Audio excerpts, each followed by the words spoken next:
Welcome to a video on my friends and foes. I'm your host, PURGEAUTOMAZERO, here with a bit of what I think is my opinion. So be warned, because I'll be thinking and opinionating. And, well, you get to watch me game a little in the background. Just trying out something new, just to express what I think. Be warned, expressionating. Don't get scared. So, what will I be expressionating on today, you may ask? Well, as you can see in the title, I'm going to be talking about the Bayverse Transformers movies. At the moment, and you know what I mean by Bayverse, but I'll be talking about all the Transformers live-action movies. Mostly the Bayverse ones, the first 5. But just before we get to that, I'll quickly touch on the other 2. First, just my opinion on Transformers in general. I like Transformers a lot. It is very, very good. It's a very interesting and good franchise. I don't know why, but I like things changing shape. So Transformers is pretty good. I also like robots and things blowing up and cool stuff like that. So, how could you not like it?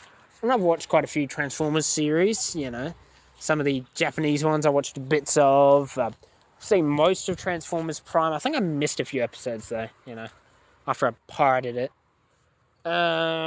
What else? I've watched Robots in Disguise, 2015, almost all of it. I do seem to realise why people didn't seem to like that one, because of what it did to Prime, the show, not Optimus, but, also what they did to Optimus. I've seen bits of G1, I haven't actually seen the full entirety of G1. But anyhow, and I've read some of the comics as well, and I've played the aligned continuity game, so I know the aligned continuity stuff, even though it's a bit wonky. But that's getting off point. Now, the 7 Transformers live-action films, which includes the 5 Bayverse movies, and the 2... I'm not sure, prequel movies? At the time of this recording,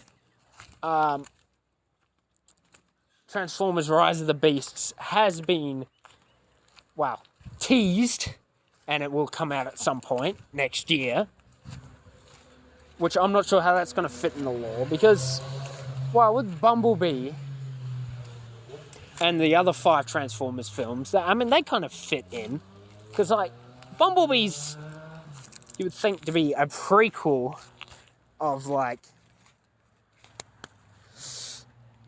of the 5, right? And Shatter from Transformers, Awooga, goddamn! That's all I'm going to say on that. I probably have a whole ton to say on that. Probably shouldn't, though. But, because I don't know who's watching me. I know they're there. I can hear them, and I can smell them. They're watching! In that right bucket of slime. Almost tripped over my slime bucket. Anyway, moving on. Rise of the Beast, I don't know how that's going to fit in there. It looks kind of odd. It all made sense for those 6 to fit together. But I'm not sure at all where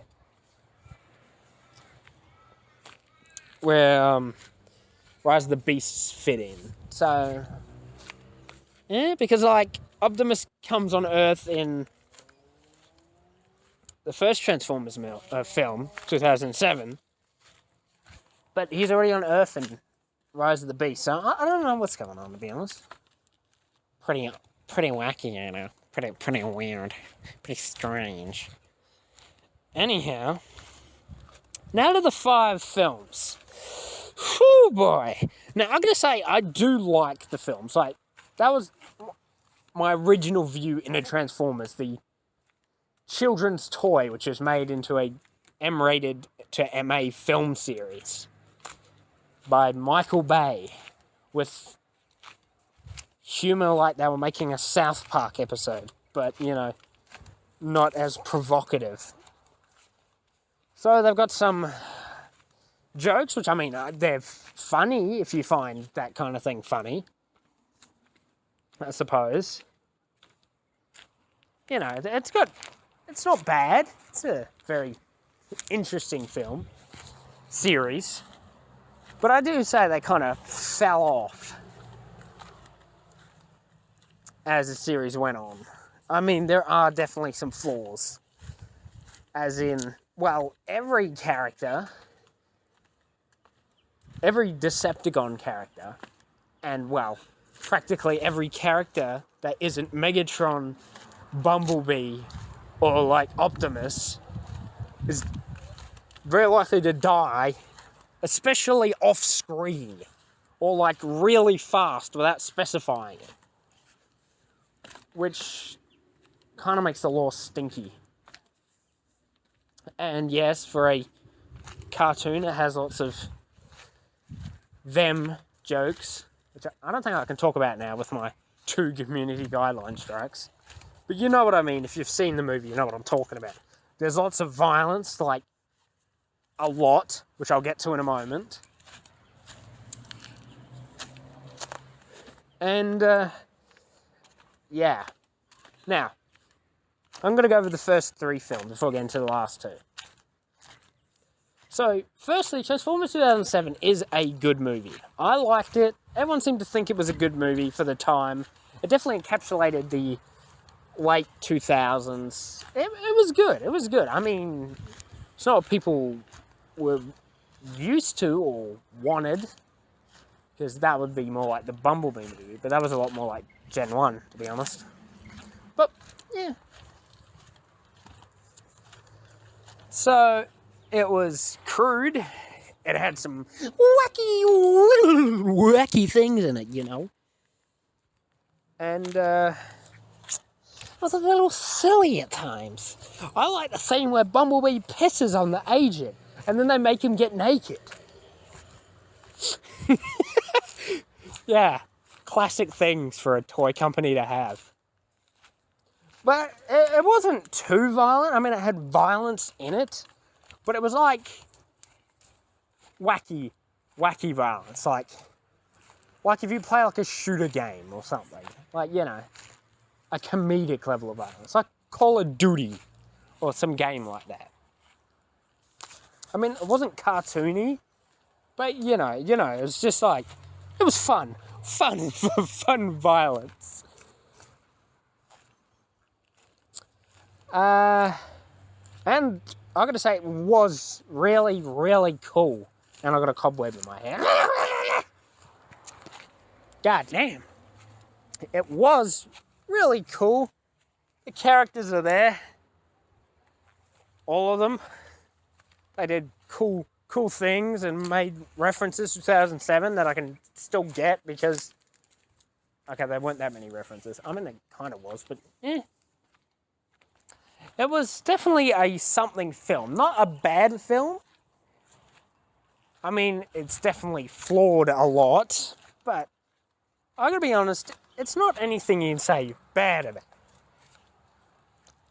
It didn't really have any notable characters in there, because the latest series had some very, very funny characters that you see a tiny bit, and then you don't see them. And I think those, like, funny characters carried it. And, yes, Shia LaBeouf, who is the staple of the film for the first 3, and then he left, which I'll talk about in a moment. I mean, he's a little wacky. He's a little silly, you know. Remember the time he got doxxed that one time because something? 4chan. Yeah, he gets up to wacky hijinks. He crashes a bike. There's other people just being you know, mean to each other because, I don't know. I guess that seems to be the thing as the movies go on. I mean, people get more and more aggressive to each other. Like, we're just paranoid and angry at everyone at the end, just because conflict's funny. And to mention, it is pretty fun. Especially if the funny characters do it. There isn't really much to say about the first one that other people probably couldn't say better. But yeah, that's my thoughts on the first movie. Now, Revenge of the Fallen. A lot of people didn't seem to like Revenge of the Fallen. But, you know, I had fun watching Revenge of the Fallen. You know, I'd pop it on a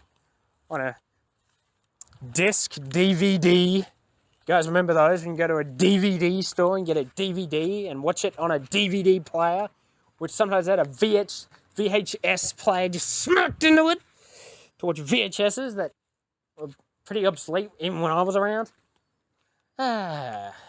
Good times. But now we can just pirate things off the internet. I mean, you'll probably still do it before. Gotta love me internet piracy. Anyhow, I'd pop that on, put it on some 2-minute noodles and watch it on a nice summer's day of gratuitous violence. Yeah, everyone was dead. I mean, people say the writing wasn't very good on this one, but I enjoyed the second one. It was definitely not a bad movie. I mean, a lot of people seem to think it wasn't that good, but it was alright. I liked it.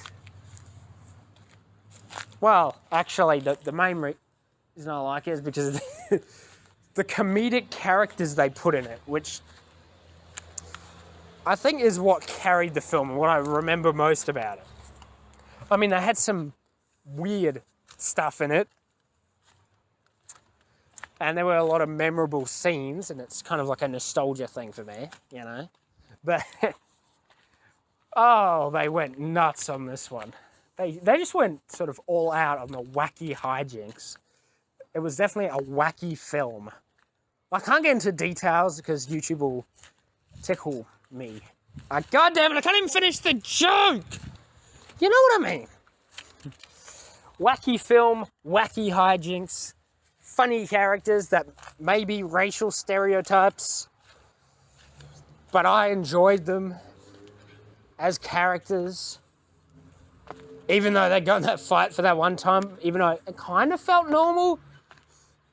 And then, you know, just for plot thing. I mean, the plot wasn't that good, to be honest, but I kind of like it just because of the characters. I'm going around in circles, aren't I? I'm saying the same things. We're literally walking in circles. What's going on? Anyway. I liked Revenge of the Fallen. The plot wasn't the best. The Transformers were cool. Devastator was really cool. Some of the lines in this film are some of my favourite lines of all time.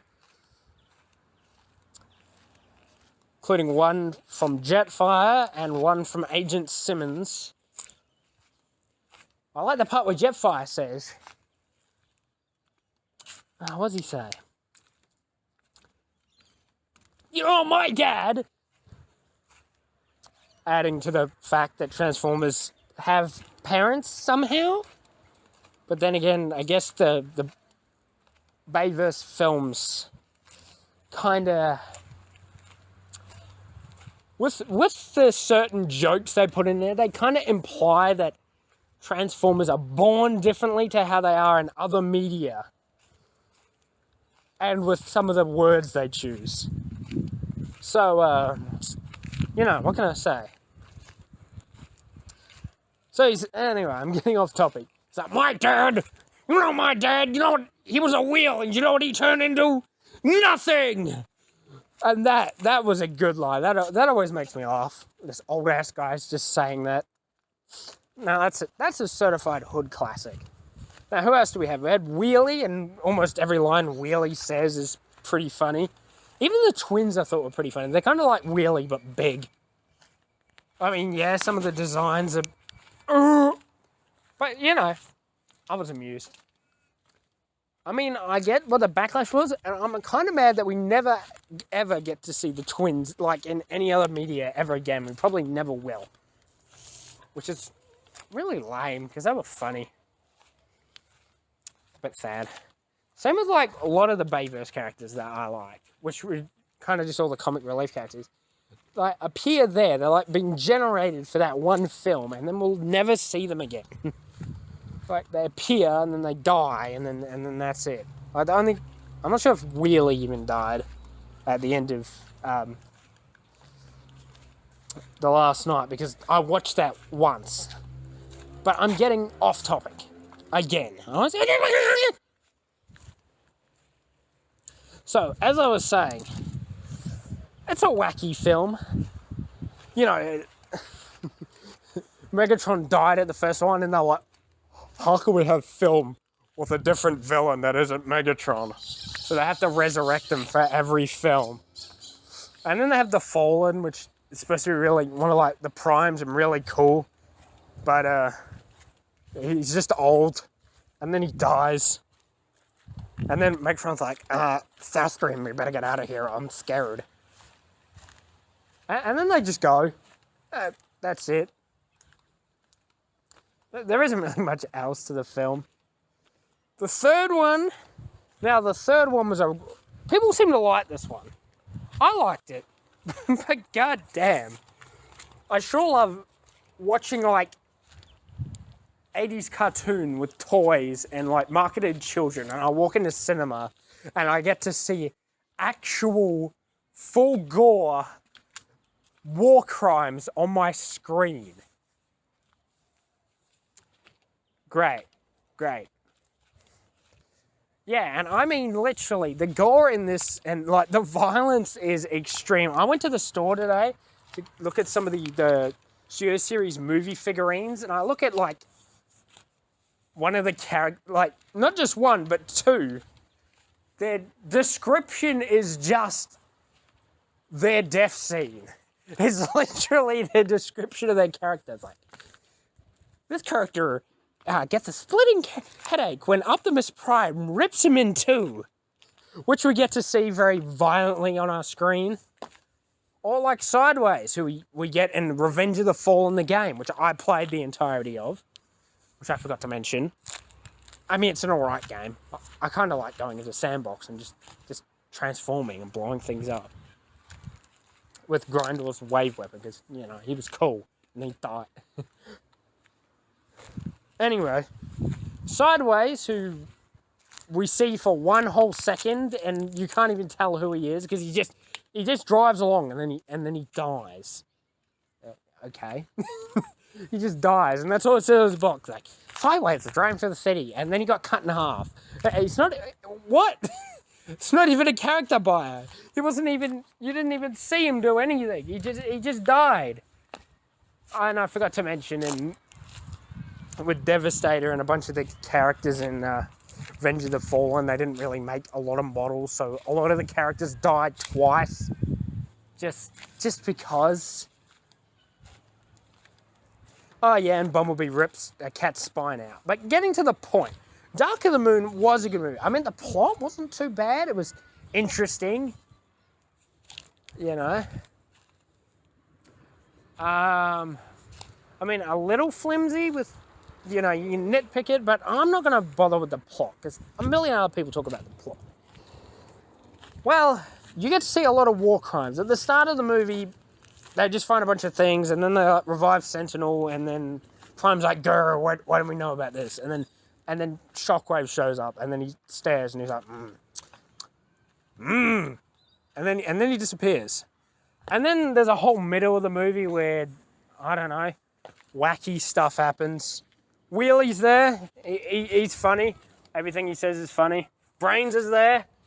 He's just as funny. They're like probably have like the best synergy, and you only get to see them together in this one film. They're almost like how the twins acted together, but different. Even though Wheelie and the twins are in the same film, like Wheelie never interacted with the twins really. I don't think. You know, what can I say? Now, Brains and Wheelie, all the scenes with them on it are all good. But the end, the final battle, is the thing you like to hear about. There is a lot of violence, and not like the first movie, it was wacky. This is like full-blown violence. But since it's all robots, you can get past with like an M rating. I mean, a few humans get squashed, and this is like you're in an actual war zone. You feel the violence. There's people dying left and right. There's betrayal. The world's collapsing. Other things are happening. People are getting thrown out of windows and assassinated by birds. Birds are posing and playing with people's children, and then they kill their fathers. God, that scene with Laserbeak is so... I mean, it's cool, but goddamn, spooky stuff. I won't go over it all because the video is getting long, but yeah, it's actual war crimes committed by robot toys from the 80s. It's like if we got to watch Teenage Mutant Ninja Turtles committing violent crimes, which, I don't know, I've seen Out of the Shadows, but it's not like this because I guess Turtles getting shot wouldn't make as great film. But anyway, yeah, these are not wacky hijinks. These are full-on war crimes. I'm saying the same goddamn things. Why can't I say something different? It's violent, there's blood, there's explosions, there's things dying, and it's pretty crazy, man. What can I say? It's just an actual war on Chicago. And I don't even remember what happened to the end. Like, they kill Sentinel Prime, and then Megatron's like, hey, that was pretty cool, Optimus. See, we can work together, and then because some goofball leaked the ending of the film, Optimus Prime's like, nah, and then he just shoots him and he dies. But then he comes back for the other films, because I guess I can't write another villain, I suppose. So Megatron has to be in every film. Even though I didn't realise he was in them until, like, I watched 15 lore videos, because the plot is so dumb and doesn't make any sense in the last two. I mean, I don't hate them, but bruh. Now, to quickly brush on the last 4 films. Oh no, I already did the Bumblebee and stuff. Age of Extinction, it's not a bad film. I watched it a few times. I mean, it's definitely flawed and doesn't make much sense. And there's some bits they could have fixed and made the film more interesting. You know, a few oversights. But it wasn't a bad film. I kind of liked all the plot of it. If you saw it as like a standalone film, it wouldn't be too bad. Even though I didn't realise Megatron was actually Galvatron the whole time, even though it was explained to me, because I guess I'm dumb. And Brains is in this film, so that makes it funny. Even though we only get to see him for a little bit, all the scenes with him in it are good. They're like classic scenes. I also get Hound and a few of the other characters. I guess they're funny. I guess everyone just has to revolve on everyone just being mean to each other, because that equals comedy. Optimus Prime basically acts the same. I guess even Bumblebee doesn't even act normal. He just acts like an arse in this one as well. Because I guess that's funny. We get to see Lockdown, and we get to see him turn his face into a gun, because I guess. And we get a bunch of plot holes, but I don't care about those. I like the movie. They kicked a little bit of ass. Now, The Last Night. On revision, on re-review, it's probably, if I re-watched it, I mean, it probably wouldn't be that bad. I mean, yeah, the main plot points are probably not going to be that good. Even though now we get the plot point that Bumblebee officially fought the Nazis as an official lore development in The Last Night, and a bunch of other crap that didn't really matter. Because I've only saw this movie once in cinemas. I think that's the same with maybe Bumblebee as well. I both only saw them once. I never really rewatched them. So I don't remember the main points until recently. And I had no idea what was going on because I didn't know all the Transformers lore at the time. So, like a buffoon like me walking in, clueless as hell. I mean, I watched the other 4. I was just staring at the screen, just bewildered. Like, what is going on? I mean, I could laugh at all the wacky jokes because hee hee hoo hoo funny. But I had no idea what the plot was about or who any of the characters were or what the hell was going on. I kind of wish they made Nemesis Prime more cool instead of just being Optimus Prime but evil. I didn't even realize that was Megatron because he didn't look anything like Megatron in like any of the other films. Pretty cool we get to see a bunch of characters that Megatron puts together. And they're all pretty funny. Like, they're all good characters, like Mohawk and... who else? Oh, Nitro Zeus and a few of the other characters. They're good. Then they die. And then you never see them again. And then the rest of the movie's stinky, because it's mostly about the human characters getting up to wacky history hijinks. Because I want to put, like, history lore in every single movie. Because, like, you remember that time in history where the thing happened? That was actually Transformers the whole time. Where I'm like, oh my god, what the hell? But, yeah, I won't talk about the rest of it. I do wish they brought some of those characters back, because they were funny. Now, I'm going to finish...